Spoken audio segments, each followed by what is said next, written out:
Ao longo da vida, de maneira até que constante, ouvimos dizer que o mundo é uma escola. Nos dizem que aqui viemos para aprender e mais do que isso. Dizem que enquanto aprendemos, passamos por testes, por provas. E essas provas nos apontam se nós estamos ou não aptos para desafios maiores. Sabemos, por tudo que estudamos, que a Terra é um planeta de evolução inicial. Abaixo dela há somente aqueles mundos destinados às primeiras encarnações. Acima, segundo Kardec, há outros 3 mundos mais avançados. Sabemos também que aqui, nesse momento, encarnados com a gente, há seres mais ou menos evoluídos. Uns envoltos mais em expiações, outros empenhados mais em provas. E mesmo que tenhamos a tendência a acreditar que nós estamos em degraus diferentes, a verdade é que estamos todos aqui, juntos, na mesma escadinha. E nesse momento passamos todos por um mesmo grande teste coletivo. Sim, porque não importa o grau de evolução, os seres encarnados, todos eles no mundo inteiro, nesse momento passam pela mesma aprovação. Não me refiro necessariamente à aprovação de ficar em casa, ou de estocar alimentos, ou de lavar as mãos constantemente.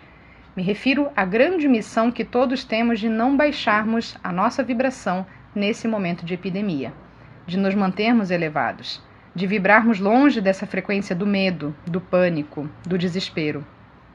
Precisamos mais do que nunca elevar os nossos pensamentos, frase comum dita exaustivamente em muitos lugares que frequentamos, como casas espíritas e centros espiritualistas. Lugares que em geral a gente recorre quando enfrenta algum problema ou passa por uma situação difícil. Nesse momento complicado que nós estamos vivendo, de tão complexo, não podemos nem mesmo recorrer àqueles lugares que buscamos diante das mazelas da vida. Sim, meus amigos, precisamos elevar os pensamentos dentro de casa mesmo, na quarentena. Desde que nós encarnamos lá para o ano de 1600, especificamente em 1637, nós ouvimos a famosa frase de René Descartes, penso, logo existo. Ou seja, desde que saímos da Idade Média, nós somos condicionados a utilizar do pensamento lógico para explicar a realidade que nos cerca. E aí a gente pensa muito, o tempo todo, sobre tudo, a todo instante, sem parar. O fato é que pensar não é um problema. A questão é que a gente pensa errado.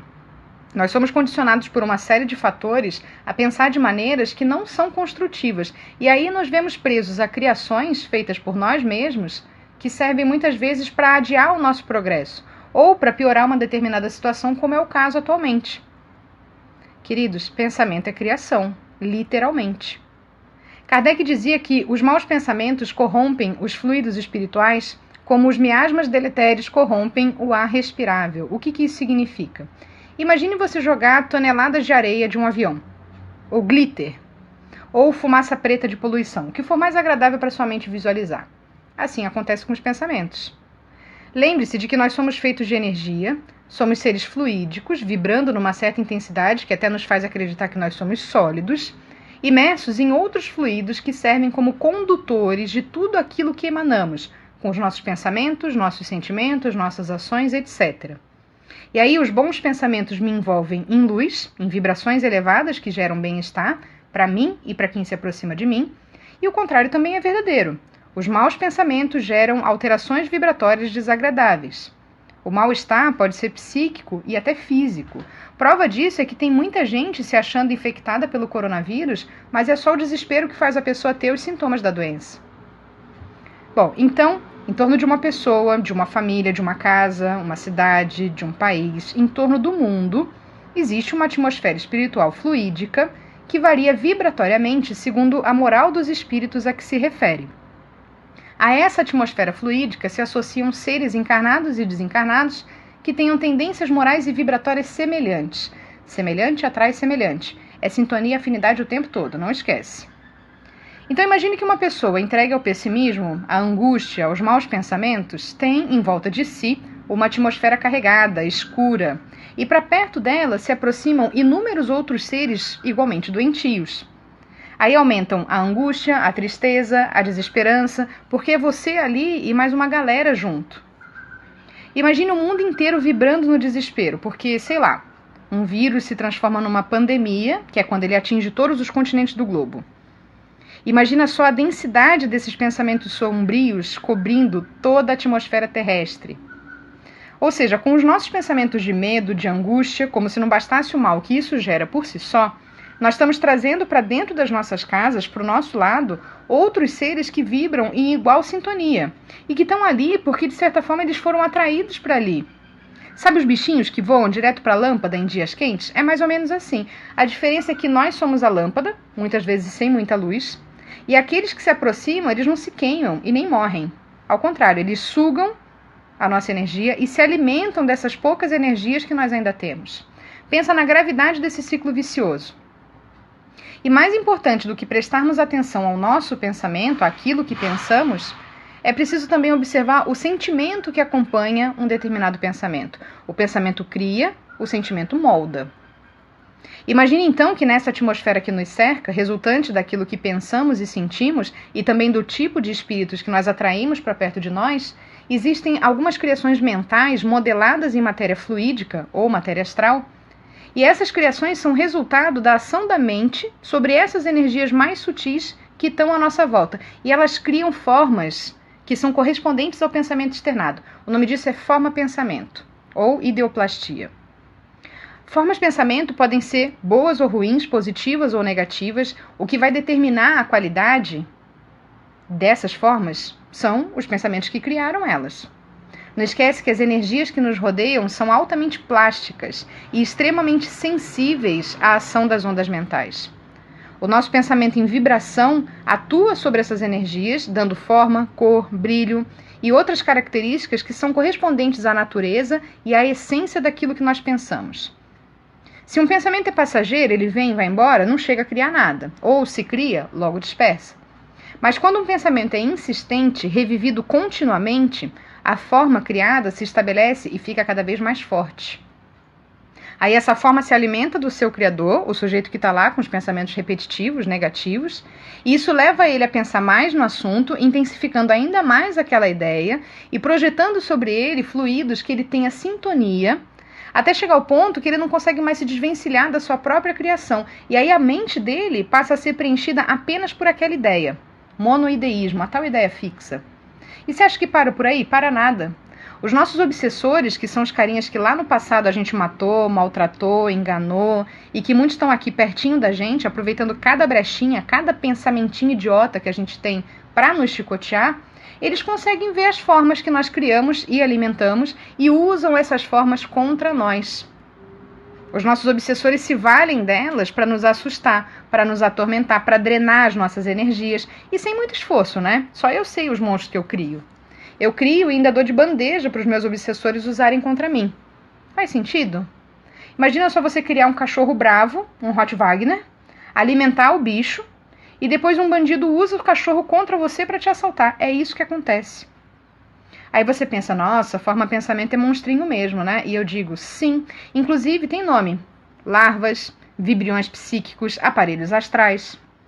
O André Luiz tem um relato no livro Missionários da Luz, o terceiro da série Depois de Nosso Lar e os Mensageiros, de quando ele se depara com uma infecção por larvas astrais, e o instrutor que acompanha ele, de nome Alexandre, ele diz que por não termos uma palavra adequada para o que se trata, eles chamam de larvas simplesmente. Então imagine uma larva, uma bactéria, feita do seu pensamento mais sombrio e carregado, andando dentro do seu corpinho, passeando pelas suas entranhas. Agora imagine uma sociedade inteira impregnada desses seres. Agora pare e pense em quanta coisa cabe dentro da recomendação de Jesus, vigiai e orai. Olha só o que a gente faz com o que a gente pensa. E nas coisas que criamos com os nossos pensamentos e associamos a um sentimento muitas vezes degradante, angustiante, que por si só já nos faz mal. Olha a cadeia viciosa que a gente se enfia. Lembra que eu falei no começo de estarmos convivendo com seres que estão um pouquinho acima, um pouquinho abaixo do degrau que nós próprios estamos? Pois é, isso até pode ser verdadeiro. E é verdadeiro também o fato de que, não importa o degrau, a piscina é a mesma para todos. Então, eleve os seus pensamentos. Não se contamine por essa energia, por essas ideoplastias, por essas criações mentais que nesse momento nos perturbam. Mais do que nunca, nós temos agora a missão de auxiliar o planeta, emanando bons fluidos, bons pensamentos, boas vibrações, ou minimamente não engrossando esse caldo a que estamos todos mergulhados. Comece agora mesmo, parando com aquele pensamento torturante que te atormenta. Para de alimentar essa bomba relógio que pode causar sérias lesões. Isso vai exigir de cada um de nós empenho e comprometimento, de você mesmo com você mesmo. E fé, claro. A gente não pode fazer um bolo e ficar o tempo todo abrindo a porta do forno para ver se o bolo cresceu. Não é assim que funciona. E não basta somente mudar o pensamento se o sentimento atrelado a ele não for mudado também. Pensamento e sentimento andam de mãozinhas dadas. As dificuldades que nós passamos, todas as mazelas físicas ou espirituais, são correspondentes ao nosso grau evolutivo. Nós podemos mudar esse estado nos modificando moralmente. Tendo bons pensamentos, a gente se alia a espíritos elevados e também estabelece uma atmosfera fluídica à nossa volta mais harmoniosa. É importante fecharmos essas torneiras que pingam e nos sugam. Não adianta limpar a casa se eu continuo entrando o tempo todo com o pé cheio de lama. Eu preciso fazer minha parte. O milagre começa em mim. Você é um ser divino, criador de realidade, manipulador de energia. Usa isso ao seu favor, está aí disponível. Cria. Seja amoroso, paciente, caridoso. Se priorize. Você é o foco. Começa tudo com você. Então se conecta na vibração do amor, que é a mais alta de todas as frequências. Emane amor, receba amor, respire amor. Crie amor na sua atmosfera. Pinta de amor as paredes da sua casa. Se embrulha no amor, se dê de presente. Quando um pensamento ruim, negativo, recorrente, de coronavírus te assaltar, muda o foco. Pense em outra coisa. Conta até 10. Canta uma música, olha para o céu, sei lá, respira fundo. Faz qualquer coisa que mude a sua atenção de lugar. Não se corroa pelos problemas, não se desgaste pelas preocupações, não se consuma pelas inseguranças. Eleve-se. Eleve os pensamentos. Não briga com esses pensamentos repetitivos, não dê resposta, não alimente esses pensamentos. Respira. Presta atenção no ritmo da sua respiração. Respira. Emana amor. Que a paz nos acompanhe nesse momento difícil e que todos tenhamos dias de muita luz e que a gente sempre se lembre da responsabilidade que cada um de nós tem. Eu comando os meus pensamentos, jamais o contrário.